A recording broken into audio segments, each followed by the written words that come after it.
Chapter 18. The Cool of the Evening. In the cool of the evening, when shadows darkened the fairgrounds, Templeton crept from the crate and looked around. Wilbur lay asleep in the straw. Charlotte was building a web. Templeton's keen nose detected many fine smells in the air. The rat was hungry and thirsty. He decided to go exploring.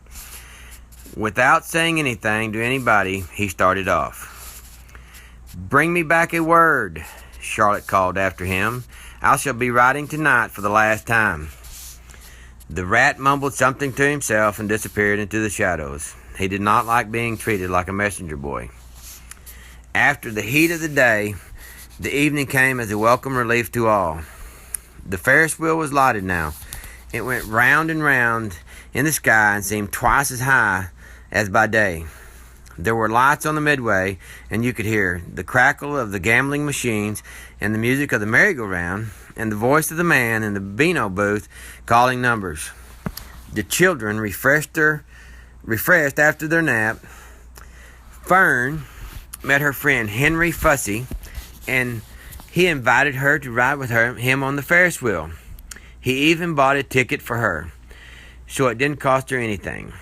When Mrs. Arable happened to look up into the starry sky and saw her little daughter sitting with Henry Fussy and going higher and higher into the air and saw how happy Fern looked, she just shook her head.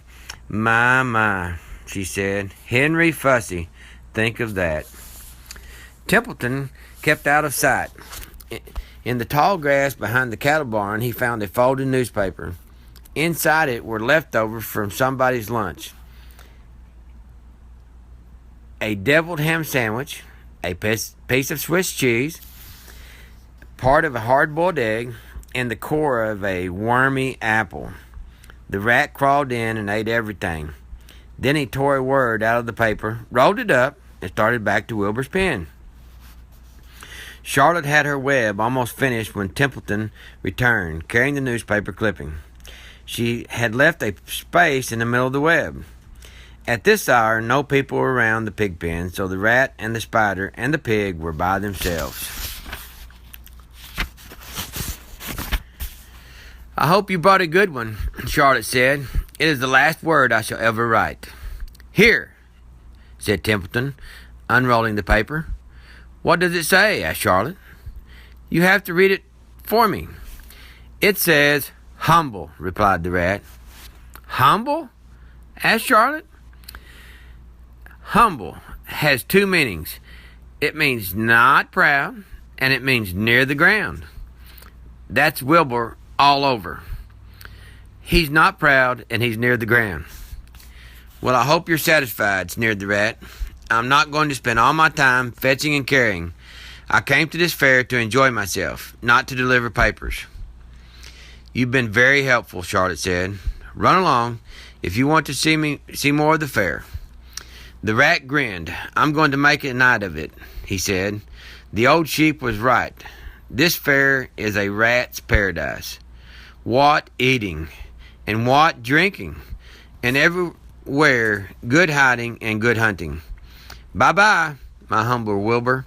Fare thee well, Charlotte, you old schemer. This will be a night to remember in a rat's life." He vanished into the shadows. Charlotte went back to her work. It was quite dark now. In the distance, fireworks began going off, rockets scattering fiery balls into the sky. By the time the Arables and Zuckermans and Lurvy returned from the grandstand, Charlotte had finished her web. The word humble was woven neatly in the center. Nobody noticed it in the darkness. Everybody was tired and happy. Fern and Avery climbed into the truck and lay down. They pulled the Indian blanket over them. Lurvy gave Wilbur a forkful of fresh straw. Mr. Arable patted him. "Time for us to go home," he said to the pig. "See you tomorrow." The grown-ups climbed slowly into the truck, and Wilbur heard the engine start, and then heard the truck moving away in low speed. He would have felt lonely and homesick had Charlotte not been with him. He never felt lonely when she was near. In the distance, he could still hear the music of the merry-go-round. As he was dropping off to sleep, he spoke to Charlotte. "Sing me that song again, about the dung in the dark," he begged. "Not tonight," she said in a low voice. "I'm too tired."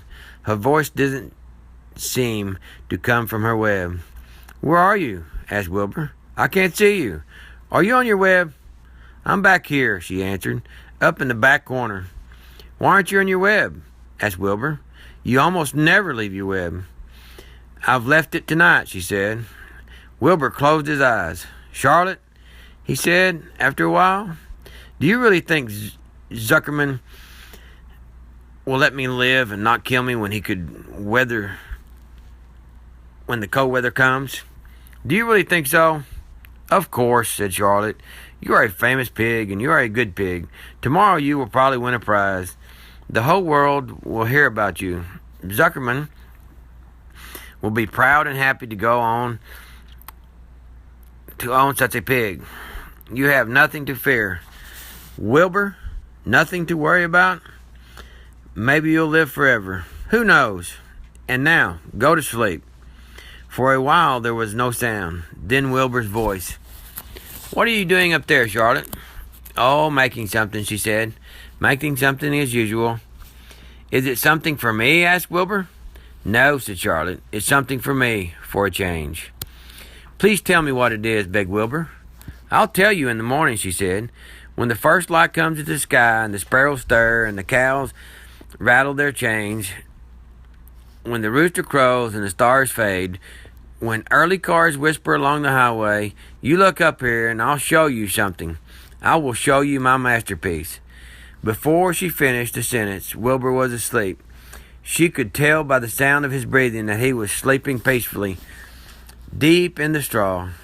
Miles away at the Arable's house, the men sat around the kitchen table, eating a dish of canned peaches and talking over the events of the day. Upstairs, Avery was already in bed and asleep. Mrs. Arable was tucking Fern into bed. "Did you have a good time at the fair?" she asked as she kissed her daughter. Fern nodded. "I had the best time I've ever had anywhere at any time in my whole life." "Well," said Mrs. Arable, "isn't that nice?"